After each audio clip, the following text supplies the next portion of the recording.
नमस्ते शरण्ये शिवे सानुकंपे, नमस्ते जगद्व्यापिके विश्वरूपे, नमस्ते जगद्वंदपादारविंदे, नमस्ते जगत्तारिणी त्राहि दुर्गे, नमस्ते जगच्चिन्त्यमानस्वरूपे, नमस्ते महायोगिनी ज्ञानरूपे, नमस्ते नमस्ते सदानन्दरूपे, नमस्ते जगत्तारिणी त्राहि दुर्गे, अनाथस्य दीनस्य तृष्णातुरस्य भयातस्य भीतस्य बद्धस्य जन्तो,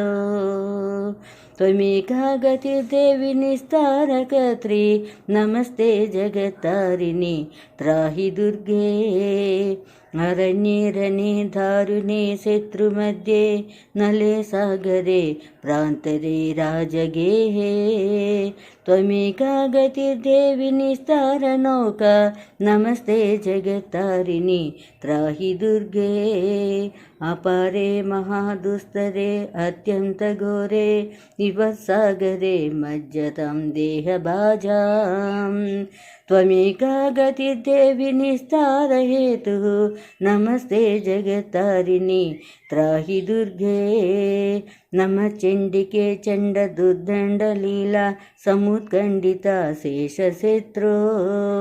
त्वमेका गतिर्देवि निस्तारबीजं, नमस्ते जगत्तारिणी त्राहि दुर्गे, त्वमेवागभावा धृता सत्यवादी, न जाता जिता क्रोधा न क्रोधनिष्ठा,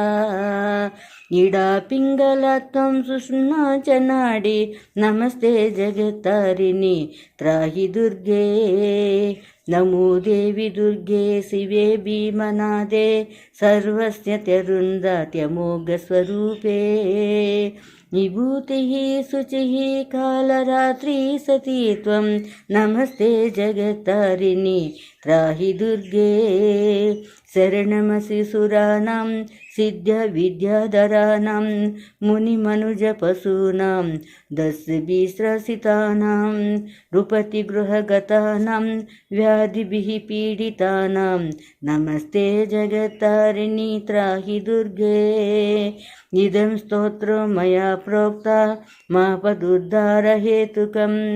त्रिसन्ध्यमेकसन्ध्यं वा पठनात् घोरसङ्कटात्, मुच्यते नात्र सन्देहो भुवि स्वर्गे रसातले, सर्वं वा श्लोकमेकं वा यः पठेत् भक्तिमान् सदा, सः सर्वं दुष्कृतं त्यक्त्वा प्राप्नोति परमं पदम्, पठनादस्य देवेशि किं न सिद्ध्यति भूतले, स्तवराजमिदं देवी संक्षेपात् कथितं मया।